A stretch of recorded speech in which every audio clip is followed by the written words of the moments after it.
Hello guys, welcome back to my channel Prajwal Trades. तो आज की ब्लॉग की शुरुआत करेंगे एक नए सेशन के साथ, एक नई एनालिसिस के साथ, जो कि हमारा डेली बेसिस पे रहता है, आप लोगों को पता ही है। ठीक है, तो देखो मैं आपको यही चीज़ यहाँ पे आज बताना चाहूँगा कि मार्केट में लोग फेयर ऑफ लूजिंग के कारण बहुत सारे पैसे लॉस कर जाते हैं। देखो, फेयर ऑफ लूजिंग ना दो तीन तरीक़ों से आ जाता है। फेयर ऑफ लूजिंग आने का सबसे मेन कारण होता है आपको पैसे खोने का डर है। सपोज़ आप एक बाइंग पोजीशन में बैठे हुए हो और जो आपके टारगेट के बहुत नज़दीक है, और एक हल्की सी रेड कैंडल आती है जिसके कारण आप डर जाते हो और अपने ट्रेड को एग्जिट कर जाते हो, जिसके कारण आपके जो प्रॉफिट होते हैं वो हमेशा छोटे रह जाते हैं और लॉसेस आपने हमेशा नोटिस किया होगा वो हमेशा बड़े रह जाते हैं। तो यही एक सबसे मेन कारण है जिसमें आपके प्रॉफिट हमेशा छोटे होते हैं और लॉस हमेशा उतने ही होते हैं जितना आपने अगर डिसाइड किया है, या तो आप फेयर ऑफ लूजिंग के कारण अपने स्टॉप लॉस को और नीचे कर देते हैं, जिसके कारण क्या होता है कि आपके जो लॉसेस होते हैं वो प्रॉफिट से हमेशा 3 या 4 गुना ज़्यादा बड़े होते हैं, और इसी वजह से नेट कंसिस्टेंसी नहीं डेवलप हो पाती मार्केट के अंदर।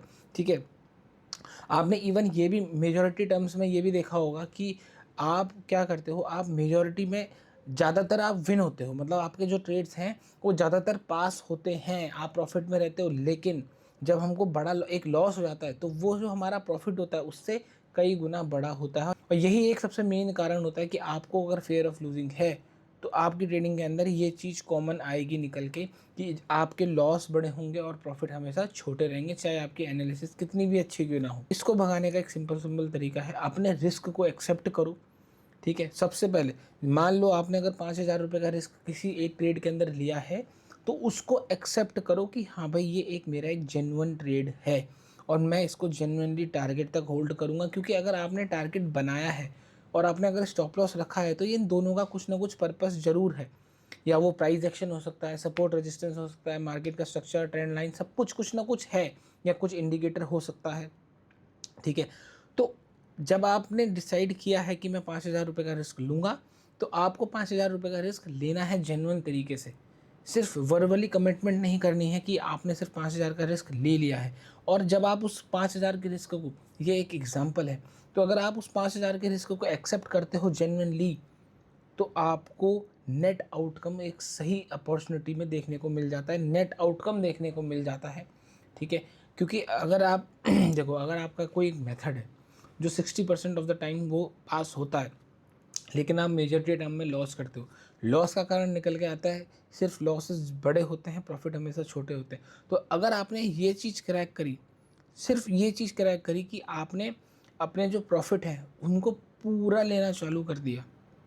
ठीक है, हो सकता है जब आप टारगेट को पूरा लेना चालू करेंगे, क्योंकि टारगेट आपका 1:2 होगा, 1:3 होगा, 1:5 होगा, जो भी है, वो हो सकता है उसकी जो प्रोबेबिलिटी है, आपके एज की जो प्रोबेबिलिटी है वो थोड़ी कम हो जाए, लेकिन आप नेट आउटकम प्रॉफिट में निकाल लोगे। क्योंकि अगर आप अपने मेथड को प्रॉपर तरीके से फॉलो कर रहे हो तो वो आपको 30 से 40 ट्रेडिंग साइकिल के अंदर, मतलब ट्रेडिंग डेज के अंदर, वो आपको नेट आउटकम निकाल के दे देगा।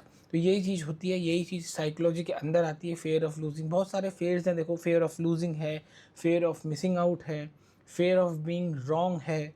ठीक है, तो ये सारी चीज़ें होती हैं, ये आपको सीखनी ही पड़ेंगी साइकोलॉजी के अंदर, सो दैट कि आप इस तरीके से, देखो, मार्केट से पहले एनालाइज करना बहुत इजी काम है, मार्केट के बाद कुछ जजमेंट निकालना, कुछ बोलना बहुत इजी काम है। मार्केट में, लाइव मार्केट में काम करना वो सबसे अलग काम होता है। आप आफ्टर मार्केट और बिफोर मार्केट, ठीक है, आप बिल्कुल अलग होते हो, और एट द मार्केट आप बिल्कुल अलग होते हो। तो अगर ये आप अलग हो रहे हो तो fair of losing, fair of missing out, fair of being wrong, ये सारी चीज़ें आप लोगों को हैं।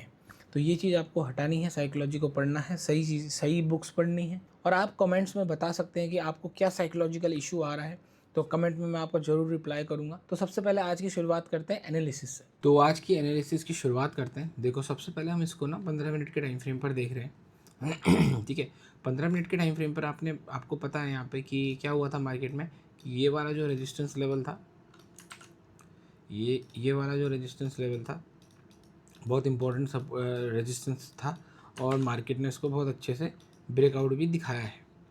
ठीक है, काफ़ी टाइम से कंसोलिडेट कर रहा था मार्केट, एक ही जगह पे अटका हुआ था काफ़ी टाइम से, पिछली 8-9 तारीख से। ठीक है, और मार्केट ने उसको बहुत अच्छी मोमेंटम से, बिल्कुल अगर आप देखेंगे, अगर इसको मैं 1 घंटे का टाइम फ्रेम लाऊँ, तो मार्केट ने काफ़ी अच्छी कैंडल ने दिखाई है और ब्रेकआउट किया है उस रेजिस्टेंस लेवल को, ठीक है। अब वापस से 15 मिनट के टाइम फ्रेम पर अगर आप देख पा रहे हो, तो अब हम यहाँ पे इसको किस तरीके से देखने वाले हैं आज। देखो, मार्केट हमेशा एक स्ट्रक्चर वे में चलता है, ठीक है। अब स्ट्रक्चर किस तरीके से बना रखा है, स्ट्रक्चर कैसे बना रखा है, ये एक मूव आ रखी है, ये डायरेक्ट मूव है, कोई इसमें रिट्रेसमेंट नहीं है, ठीक है। देखो, अगर हल्की फुल्की रिट्रेसमेंट है इनको इग्नोर करेंगे, क्योंकि हमें बड़ी रिट्रेसमेंट चाहिए। इस तरीके से मार्केट ओवरऑल ट्रेंड में काम करेगा। तो देखो, इंट्राडे लेवल्स में क्या था, एक बेरिश ट्रेंड लाइन थी जिसका हमको ब्रेकआउट दिखा था, और मैंने लास्ट टाइम इससे ही पैसे प्रॉफिट बुक किया था।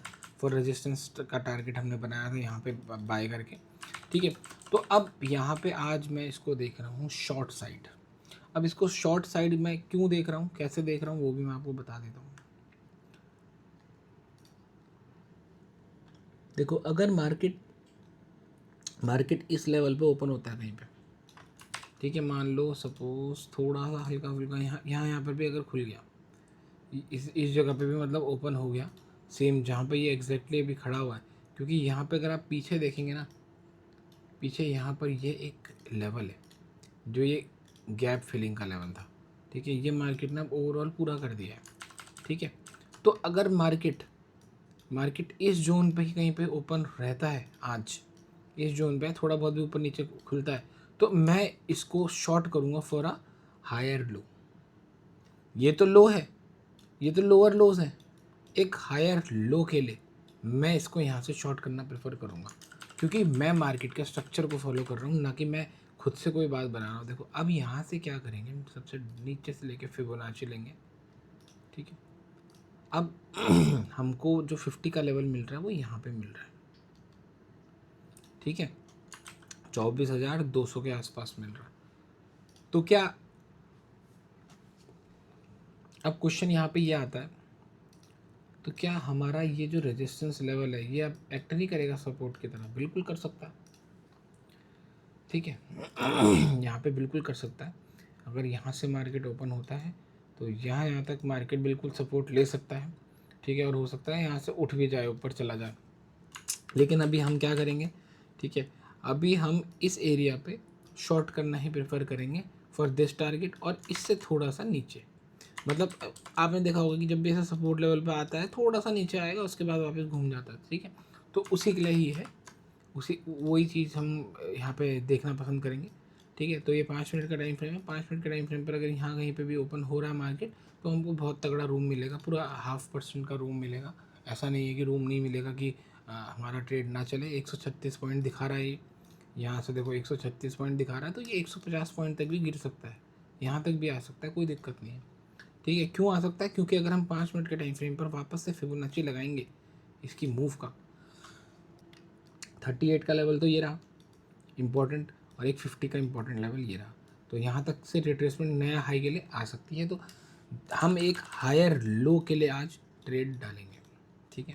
तो ये मेरा अभी तक का प्लान इसमें लग रहा है, क्योंकि मैं इंट्राडे में वी वेब स्ट्रैटेजी शुरुआत में ही करता हूँ, तो मुझे शुरुआत की मूव बहुत ज़्यादा सही लगती है। तो इसलिए मैं आज इसको शॉर्ट करना यहाँ पे प्रेफर करूँगा। तो लेट्स सी, देखते हैं कि चलो आज हमारा दिन कैसा जाता है। तो मार्केट हमारे रेजिस्टेंस जोन के पास ही ओपन हुआ है, लगभग यहीं पे ही ओपन हुआ है, तो थोड़ा सा यहाँ से नीचे इस तरीके से जा सकता है इस ट्रेंड लाइन तक। तो देखते हैं कि यहाँ से हमको एक शॉर्ट अपॉर्चुनिटी मिलती है या नहीं। ब्रेकआउट तो अच्छा आ रहा है अभी, तो यहाँ पे हमारा एक वी वैप का ब्रेकआउट आ रहा है, एंट्री मैंने कर ली है। तो अभी थोड़ी बहुत मोमेंटम मार्केट में आ रही है। तो अगर आप एनालिसिस को देखेंगे, अगर ये थोड़ा बहुत भी हमारे इस ट्रेंड लाइन तक टच हो गया, जो हमारी बेयरिश ट्रेंड लाइन आ रही है, और रिट्रेसमेंट हो गया, तो हमारा यहाँ पे जो टारगेट है वो हिट हो जाएगा। इसी उम्मीद से मैंने ट्रेड लिया हुआ है। लेट्स सी, देखते हैं कि किस तरीके से रिएक्ट करता है। अभी अगर देखें तो फ्यूचर के चार्ट में बहुत बढ़िया मोमेंटम दिख रही है, और ऑप्शन के चार्ट में भी काफ़ी बढ़िया मोमेंटम मुझे देखने को मिल रही है। लेट्स सी, देखते हैं कि किस तरीके से ये हमारा ट्रेड चलता है। तो बढ़िया मोमेंटम इस टाइम पे मार्केट हमें दिखा रहा है। लेट्स सी, देखते हैं कि हमको हमारा टारगेट देखने को मिलता है या नहीं। तो पहली ही कैंडल देखो कितना नीचे आ गई, टारगेट के नज़दीक गई, और उसके बाद पूरा डिके हो गई, नीचे आ गई, और अब वापस से मार्केट मोमेंटम दिखा रहा है। लेट्स सी, देखते हैं कि किस तरीके से आज हम इसको हैंडल करते हैं। उम्मीद तो मुझे यहीं पे यही लग रही है कि मार्केट देखो अभी है तो ग्रीन कैंडल बना रहा है 15 मिनट के टाइम फ्रेम पर, लेकिन ऐसा लगता है कि यहाँ से थोड़ा बहुत रिट्रेसमेंट आके इस बेयरिश ट्रेंड लाइन को टच करेगा। तो ये अगर ऐसा टच कर देगा तो हमारा जो टारगेट है वो देखने को मिल जाएगा हमें। तो वापस से बढ़िया रिकवरी मार्केट दिखा रहा है। लेट्स सी देखते हैं कि टारगेट तक अब पहुंचता है या नहीं। थोड़ा बहुत रह गया है। देखो इंडेक्स का चार्ट भी बढ़िया चल रहा है और फ्यूचर के चार्ट में ब्रेकआउट बहुत अच्छी कैंडल से आया हुआ है, तो वेट करेंगे। तो बढ़िया मोमेंटम मार्केट दिखा रहा है, देखते हैं अब यहाँ से कैसा रिएक्ट करता है। कैंडल तो अच्छी आ रही है। जैसा कि मैं आपको यही बोल रहा था ना कि वो ट्रेंड लाइन तक यहाँ टच होगा तो हमारा टारगेट आ जाएगा। इस ट्रेंड लाइन तक टच होना चाहिए। तो उसी उम्मीद से मैंने यहाँ पे अपनी एंट्री बनाई है एज पर एनालिसिस। तो थोड़ी बहुत रिट्रेसमेंट अब दिखा रहा है मार्केट। तो इस टाइम पे बहुत बढ़िया मोमेंटम आ रही है और टारगेट के नज़दीक जा रहा है हमारा ट्रेड। देखो यही कैंडल हमारी बिल्कुल इतना नीचे तक आई थी, लेकिन हमने होल्ड किया एज पर प्लान, इसको एज इट इज समझा विदाउट एनी फेयर। थोड़ा सा ही बचा है हमारा टारगेट। यहाँ से लग तो रहा है मुझे कि तुरंत हमारा टारगेट हमको मिलना चाहिए। बाकी market can do anything any time. तो अभी काफ़ी ज़्यादा रिट्रेसमेंट दिखाई है मार्केट ने। अब लगता तो है कि यहाँ से टारगेट आएगा, तो वापस से रिकवरी दिखाता हुआ मार्केट। तो आपने कई बार नोटिस किया होगा कि टारगेट के पास आके इसी तरीके की रेड कैंडल्स बनाता है आपका ट्रेड। तो वो चीज़ें कॉमन है।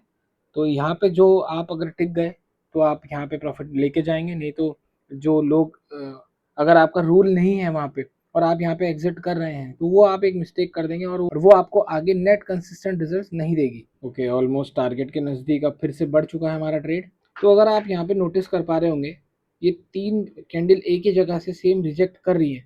तो अगर ये कैंडल भी रिजेक्शन दिखाती है और यहीं पे ही सेटल हो जाती है, इसका हाई ब्रेकआउट नहीं कर पाती रेड कैंडल का, तो मैं इसमें 90% क्वांटिटी तब निकालता हूँ। तो इस तरीके से मैं अपने ट्रेड्स को जज करता हूँ। लेट्स सी देखते हैं।